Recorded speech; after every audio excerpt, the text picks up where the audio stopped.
A routine traffic stop on a quiet suburban night takes a dark turn when Officer Jamal Carter notices something strange. A young girl in the back seat is clutching her handle with too much force, her eyes silently crying. What should have been a simple warning becomes a race against time to uncover a sinister truth. The night was unusually quiet as Officer Jamal Carter patrolled the suburban streets. The sound of the patrol car's engine and the occasional noise from his radio were the only sounds breaking the tranquility. He glanced at the clock on the dashboard. 8:43 a.m. It was an uneventful shift, the kind that lulled officers into a routine monotony. But Jamal knew he couldn't let his guard down. Quiet nights often had a way of bringing problems to light. His lights illuminated a movement at the next intersection, an old sedan that ran a stop sign. The driver, either distracted or deliberately ignoring the law, caused Jamal to let out a breath as he turned on his lights. It wasn't a serious offense, but a stop sign is a stop sign, and he wasn't about to let it go. The sedan slowed down and pulled over. Jamal parked behind it, his mind running through the usual possibilities. A distracted driver, someone returning late from work, maybe a teenager testing his limits. He reported the stop over the radio in his calm, professional voice. "Dispatch, this is Officer Carter. I'm stopping a black sedan, license plate 4A3X992. Routine traffic stop. No need for backup." As he got out of the car, the cool night air welcomed him. His shoes hit the pavement as he approached the driver's window. He laughed at the solitude that came with his years on the force, but kept his senses sharp, scanning the vehicle for anything out of place. The window rolled down slowly and Jamal was met with the smiling face of a man who looked too vulgar for this hour. He was about 40 years old, his hair streaked with gray, his shirt buttoned up, and an air of forced calm about him. "Good evening, officer," said the man, in a calm, modified voice, as if he had rehearsed it. "Is there anything wrong?" Jamal looked inside the car. In the back seat, a girl was clutching a handle against her neck. She looked no older than 7. Her blue hair fell loosely over her pale face. Her small face looked rigid, her posture tense, as if she wanted to disappear into the seat. She offered Jamal a weak smile, but it didn't reach her eyes. "Good night," Jamal said in a neutral voice. There was a signal from the rear. "Is there a reason for the hurry?" The man smiled nervously. "Oh, I'm sorry. It's late and I guess I wasn't paying enough attention. I'm just trying to get home." Jamal sensed it, without taking his eyes off the man. "Your license and registration, please." The man searched the dashboard without mocking him and handed him the requested documents. "My name is Stephen Black," he said softly, "and this is my daughter Emily. We've been at my sister's house for a family dinner and it's gotten a little late. Emily is quite tired, as you can see." The man moved slightly, as if in agreement, but his movements felt unnatural, almost robotic. Jamal noticed how his hands clicked loudly on the handle, the white knuckles. When Stephen looked at her, Jamal caught a slight tremor in the girl, barely perceptible, but enough to set off alarms in her head. "Emily, huh?" Jamal said, walking directly toward the girl. "Are you okay back there?" The girl's smile faded for a split second before returning. "Yes, sir," she said, her voice almost inaudible. Stephen quickly intervened. "She's just tired. It's been a long night. You know how it is." Jamal's eyes returned to the man. "Where do they live?" "Just outside the city," Stephen replied casually, "near Meadowbrook Lane." The answer came quickly, too quickly. Jamal studied Stephen's face for a moment, noting the slight tremor in his head despite the cool night air. Then he looked at the license and the logbook. Everything was in order. Stephen Blackett, Meadowbrook Lane, registered to the vehicle. However, something was wrong. The girl's smile resembled the one in the test. Her movements were stiff. She never met my gaze, but looked nervously around the bus. When Stephen's hand rested gently on her back, as if to comfort her, Jamal noticed how Emily subtly moved away, barely separating herself. "You seem like a family man, Mr. Blackett," Jamal said, testing the waters. "It's not common to see a father and daughter out so late." Stephen relaxed into a smile, a soft sound. "Yes, well, dinner isn't always that long, but family is important, you know?"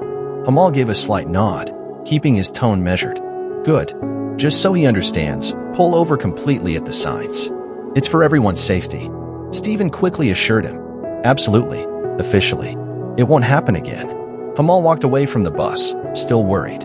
He wanted to press further, but with no clear reason to stop them, he knew he couldn't justify holding them back.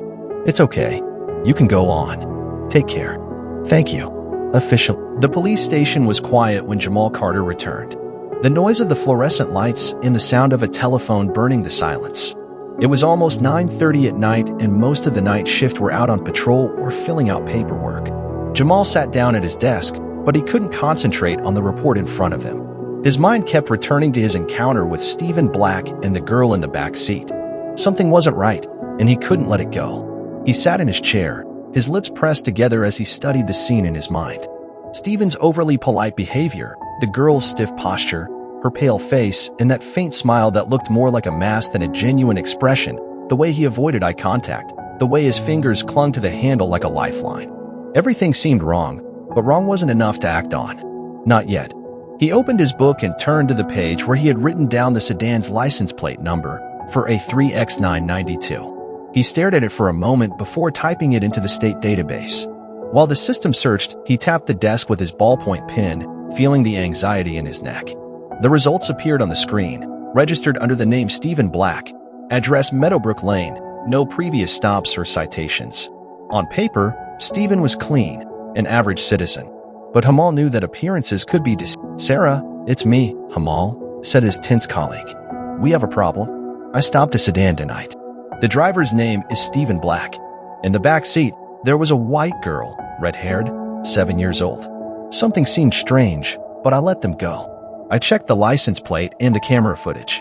It turns out the girl matches an active Amber Alert. Emily Harper, who went missing in Refeld 3 days ago." There was a brief silence on the other end of the line before Sarah responded in an urgent tone. "You're telling me you let him go?" Hamal clenched his fingers, feeling guilty. He had nothing solid to stop them at that moment. But now we know that Stephen Black has a history of involvement with the abduction of grandchildren, even though he was never formally charged. "It's him." Sarah let out a frustrated breath. "Damn it. Hamal, it's okay. Give me everything you've got. License plate, address, vehicle description. I'll get in touch with the Refeld team immediately. We need to move fast. I'll send you the patrol footage and my recording," Hamal said as he clicked away on his computer inside the car. The office issued a bulletin, but I doubt he'll return to the direction they're looking. If he's as smart as he seems, he won't go home knowing he's been caught. Sarah's tone became more serious. "Then we don't have any time to wait." It was a frustrating mix of vague connections and near misses. Stephen had been questioned in several states, always in connection with missing children, but he had never been formally charged. He was light, methodical, and too good at covering his tracks. "He has a boss," Sarah said, looking at the article. "He often hits public places, parks, playgrounds, where children can wander off unsupervised. Then they disappear. He holds them for a few days, and when the police get close, he doesn't disappear." Hamal looked over his leg, his jaw clenched. "He won't disappear this time. Not if we find him first." Sarah looked up, her expression unreadable. "You're taking this very personally." "Of course I am," Hamal replied, his voice low but intense. "I had her in front of me, Sarah. She was there, and I let her get away. It's my responsibility. I won't let her get away from me again." Sarah breathed, improving. "I understand, but feeling guilty won't help you find her. We need to focus. If she's planning to move with her, we have to think like him. Where was she going? It belongs to Stephen's uncle, but it hasn't been used in years. It might be worth checking out." Hamal sat up, grabbing his jacket. "I'll head out." "Me too," said Sarah, grabbing her keys. The drive to the cabin was tense. The narrow, unpaved dirt road was covered with debris, and the lights only illuminated the darkness. When the cabin came into view, it was a dilapidated wooden structure that looked as if it could collapse at any moment. Hamal and Sarah parked at a distance and walked forward with lanterns in hand. The windows were boarded up, and the front door was slightly off its hinges. Hamal's heart pounded as he climbed the creaky porch steps. "Dispatch, this is Detective Mize," Sarah said over the radio. "We're at the location. Proceed with caution." "Understood," replied the voice from dispatch. Hamal pushed the door open, his flashlight piercing the dusty gloom. The interior was empty, with furniture covered in dust and cobwebs in every corner. He searched the neighborhood, knocking on several doors, hoping someone had seen something. Most of the neighbors were reluctant to open their doors so late, watching him impatiently through windows or peepholes. Finally, an adult woman surrounded by a porcelain bat opened her door just to see him. "I'm sorry to bother you at this hour, ma'am," Hamal began, showing his badge. "I'm Officer Carter. I'm investigating the disappearance of a girl. Have you seen a black sedan here, driven by a 40-year-old white man with a 7-year-old girl with red hair?" The woman frowned, trying to remember. "I think so. It was parked right over there," said the adult woman, pointing to her house. "I didn't think much of it. but the driver was looking around as if making sure no one saw him. Hamal's pulse quickened. Did you see where they went? No, but the girl in the back seat caught my attention. The woman continued. She looked scared. Poor girl. I thought it was strange, but I didn't want to assume anything. Hamal sensed her, confirming his fears. Thank you, ma'am. If you remember anything else, please call me. She gave him her card and returned to the patrol car, her head turned away. Stephen wasn't just lucky. There was a calculated boss in his expectations. But why this neighborhood? What connection did he have there? As he got into his car, the radio crackled. Officer Carter, this is the office. We're getting a call from a camera in a diner south of his last known location.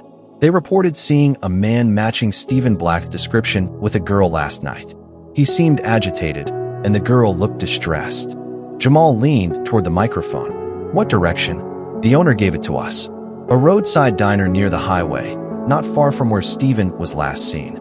Jamal entered the direction into the GPS and set off, feeling the adrenaline burning in his neck. He was getting closer, but every second counted. Jamal arrived at the gas station where he had stopped earlier to retrace Stephen's steps. Fluorescent lights shone on the empty lot, casting harsh lights on the cement. Inside, a young employee was reloading the monitor, looking at his phone. Jamal entered, showing his badge. Good evening, he said in a firm tone. I'm Officer Carter. I need to ask you a few questions. The employee straightened up, keeping his phone in his pocket. Sure, officer. What's this about? I'm looking for someone who was here last night. A 40-year-old white man traveling with a 7-year-old girl, a junior. Have you seen him? The employee tapped his finger, wondering. Yes, actually, they were here a few hours ago, maybe around this time. He filled up the tank and bought a couple of sandwiches. The girl had a grip that wouldn't let go. What did he say about the man? He asked Jamal. He did or said something strange. The young man wavered. He looked strange, as if he was in a hurry but trying to hide it. The girl dropped her finger as she left, and when he sat down to pick it up, he shouted at her, "You called her crazy." She looked scared but said nothing. She just picked up her finger and got into the car. Jamal's stomach turned at the thought of Emily's trembling hands clicking on her finger and avoiding her secretary's attention. Did he notice which direction they went? Yes, they took Pines Road south, toward the highway. Jamal took out his notebook and wrote down the details. Thanks. If you remember anything else, give me a call. He gave him his card and got out, the cold night air hitting him like a punch. He sat down on the hood of his patrol car, his mind racing. Stephen Blacken wasn't just a predator, he was a time bomb. The tension in Emily's posture and the way she moved away from Stephen spoke for themselves. Before he left, his radio rang again. Officer Carter, from the agency. The woman at the coffee shop has more details. The man seems agitated and mentioned something about needing a place to stay for the night. She's probably still in the area. Jamal sat up straight, his thumb accelerating. Location? The agency gave the direction of the cafeteria. Jamal pulled out immediately, without activating the siren so as not to alert Stephen. The road looked dark and empty, with another vehicle coming in the opposite direction. His hands gripped the steering wheel as he approached the location. It was a cafe not far from the highway, the perfect spot for someone like Stephen, outside the city, close to the highway, but far enough away not to attract attention. As he got closer, the neon sign advertising 24-hour service stood out in the night. Jamal parked and scanned the parking lot. There were few cars scattered around, none matching Stephen's. He got out of the patrol car, his boots crunching on the gravel as he walked toward the door. His heart was pounding, fueled by adrenaline and determination. The comrade inside had seen them. Maybe she would find the place she needed to catch Stephen in the end. The bell on the cafeteria door rang softly as Jamal Carter entered. The aroma of coffee and fried food filled the air. The fluorescent lights receded, illuminating the nearly empty place.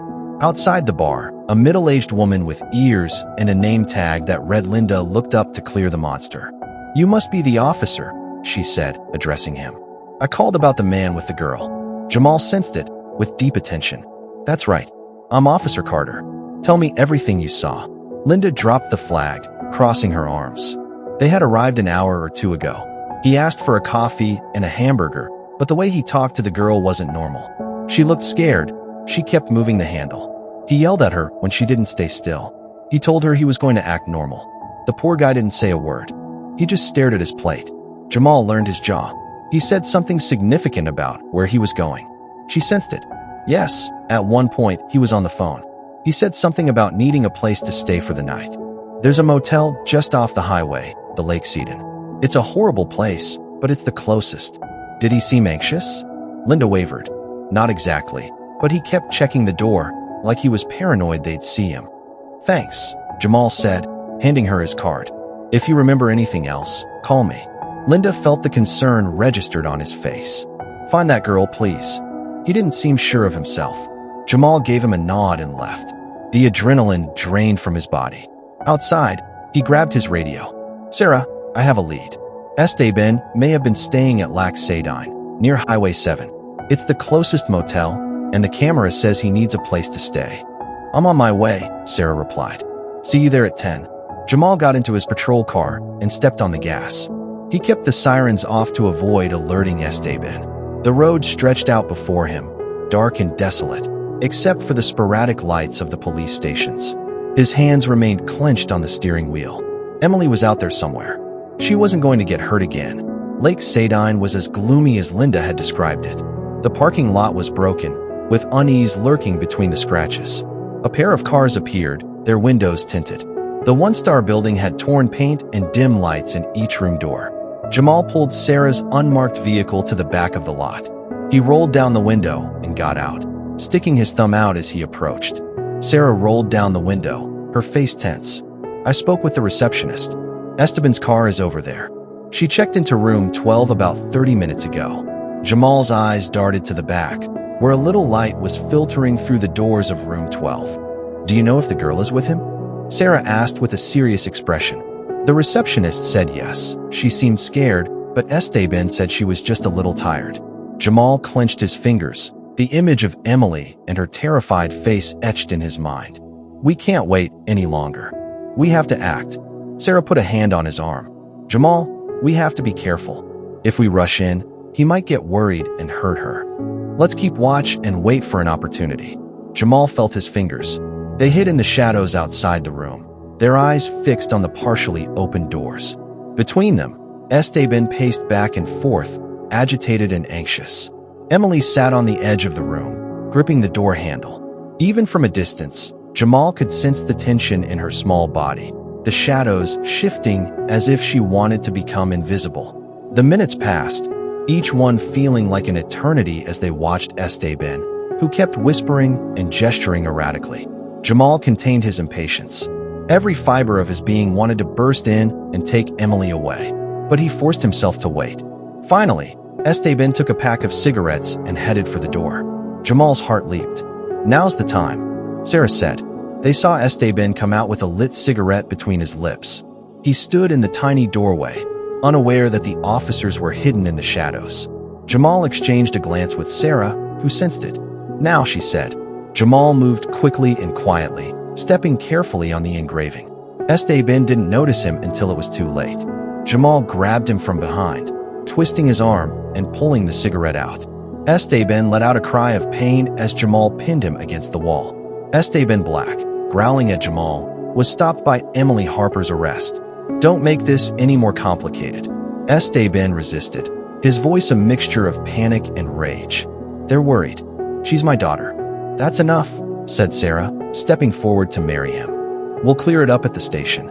Esteban bled onto the floor, looking at them with wild eyes. They don't know what they're doing. They're making a mistake. Ignoring his cries, Jamal took him to the patrol car, leaving Sarah to secure the house. But before they could breathe easy, there was a loud noise coming from the woods behind the motel, a noise that made Jamal freeze. What the hell was that? Whispered Sarah, reaching for her gun. Jamal turned abruptly, his eyes fixed on the tree line. Stay with him, I'll go check it out. But before Jamal could move, Emily ran out of the house, her small figure darting toward the woods. Emily, Jamal shouted, his voice burning through the night. She didn't stop. Her frantic footsteps echoed in the darkness, and in seconds, she disappeared among the trees. Jamal felt his stomach churn, ready to follow her, but another movement caught his attention, a dark shape moving away at the edge of the woods. The woods receded like a dark maze as Jamal Carter moved forward with the flame in his hand. The air was damp, with the scent of wet leaves and earth. The trees receded from his uniform, But he continued, driven by Emily's faint cries. His heart sank, darkness enveloped him, and every crackle of a tree struck his skin. The woods seemed to come alive, every whistle and breath of wind a reminder of Nellie and Emily's vulnerability. A faint wet sound reached his ears, almost drowned out by the sound of his own distant breathing. Jamal stopped abruptly, pointing the torch in the direction of the sound. "Emily," he called. "I'm Officer Carter. I'm here to help you." The light danced through the thick fog, illuminating the twisted, weathered rocks. Every crack beneath his boots made him hold his breath. He couldn't shake the feeling that someone was following him, that he wasn't alone. He tried to calm himself. Panic wouldn't help him or Emily. The girl's cries grew louder, guiding him. But the feeling of a strange presence remained. He stopped, straining his ears. Another branch snapped beside him. He turned abruptly, focusing on the flame. Nothing, only shadows and branches receding into the distance. His hand moved toward the holster, even though it hadn't disappeared yet. "Emily, stay calm," he insisted, trying to sound firm despite the tension. "I'm close. Wait." He heard another noise, this time to his left. Carefully, he moved toward the source. Finally, he saw a flash of light. A small figure clung to the foot of a tree. It was Emily. Jamal felt a slowdown that receded when he heard a heavy kick behind him, followed by the unmistakable metallic click of a knife moving away. He turned just in time to see the sound of the leaf in the light of his flame. A man emerged from the shadows, his face hidden under the hood of a sudden, with an annoyed and predatory posture. This was no casual spectator. This was Stephen Black's accomplice. "Stop," Jamal ordered, trying to keep his voice steady despite the adrenaline. The attacker didn't respond. He lunged forward with the knife, aiming for Jamal's chest. Jamal dodged, feeling the air cut inches from his arm. He cut the man's grip with the flame, causing the knife to fall to the ground. But the attacker lunged forward, pushing Jamal against a tree. A sharp pain shot through his back, but he stayed on his feet. He grabbed the attacker's arm and twisted it behind his back in a practiced move. The man let out a growl and collapsed onto Jamal's legs, knocking the wind out of him. Without letting go, Jamal shouted, "Emily, run." The little girl hesitated, her eyes wide as she watched the struggle. Finally, she turned around, clutching her handle, and moved deeper into the woods.